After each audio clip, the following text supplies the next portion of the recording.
What's going on, YouTube? You know what?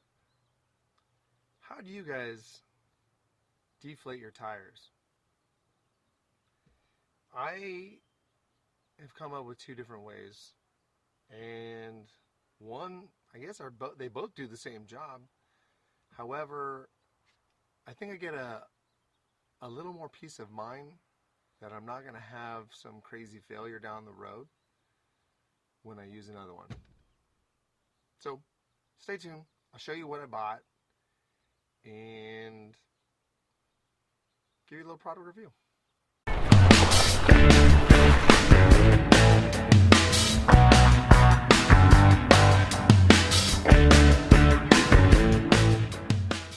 So typically I use this tire deflator. It's accurate. Look, it even says AccuGauge. There's a lot of manufacturers out there that sell this particular item. Gauge on one side, tire deflation on the other side.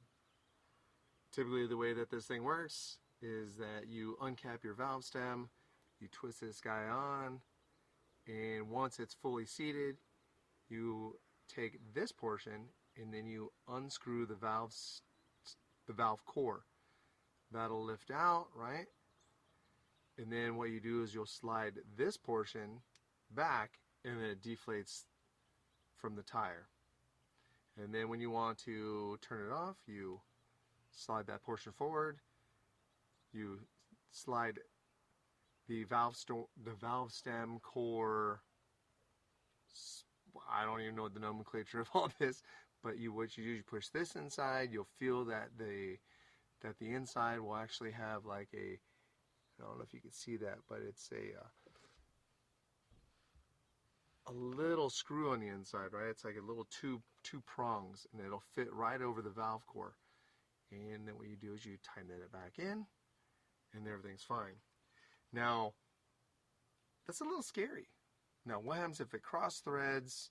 What happens if you lose, you unscrew it the wrong way and the valve core pops out? Did you bring extra valve cores? If the thing is stripped out, how are you going to be able to fix that? So what I did is I'll still use this, as long as I have the right tools to repair that, I'll feel comfortable. Then I also double check it with this Jayco tire gauge. Probably the most accurate one that I have. It also has like a lifetime warranty. And I'll put all these on links in in the bio below. But lifetime warranty. This thing got stuck on like 40 PSI one time, and I sent an email to Jayco, and they sent me out a new one. The old one, they said, hey, just toss it in the trash.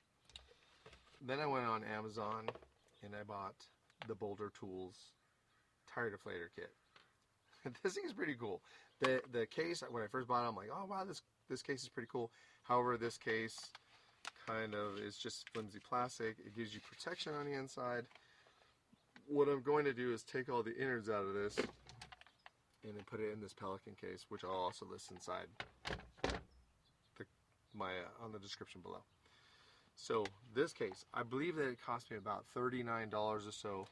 Comes with a gauge, appears to be pretty accurate, and it looks like a little bit bigger version of the Jayco.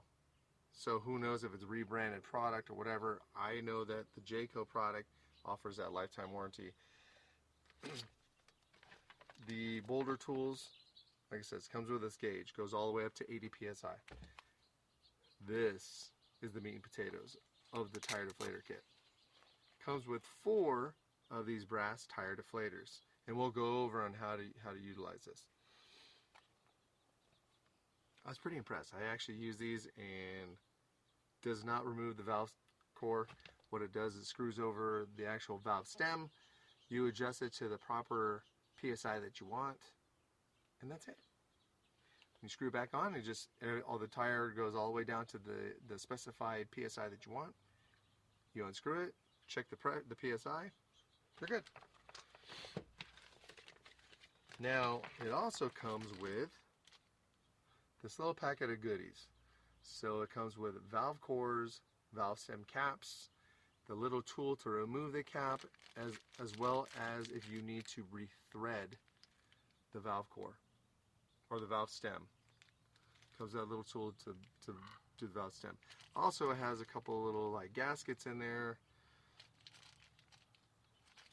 Probably a really good kit to have, especially if you're constantly inflating and deflating those tires. Alright, so the instructions per Boulder Tools is as follows. First, you're going to take off the valve cap. And then you'll deflate the tires to the ultimate desired pressure. To set the deflators to a specific PSI, you need one tire that is already deflated to that PSI. You'll take both the lock ring and the adjustment cap, you'll turn it clockwise until they're tight. So both of them are tight. Then what you'll do is you'll screw the deflator body onto the valve stem until it's tight.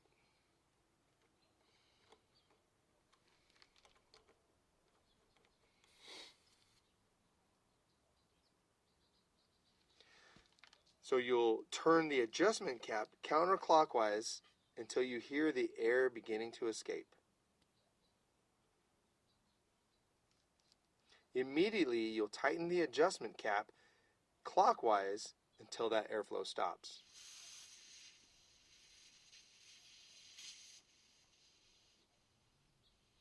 So you hear the air is coming out. Now it stops.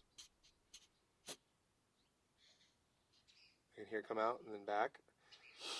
All right, immediately tighten the adjustment cap slightly clockwise until the airflow stops.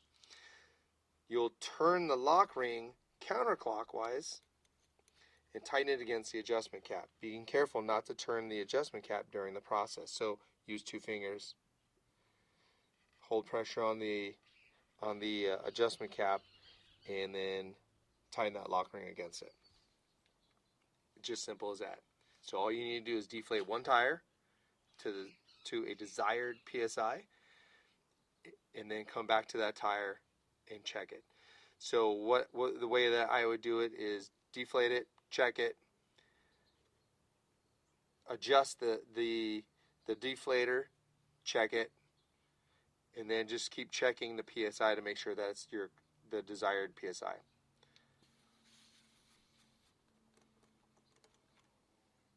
And that's it.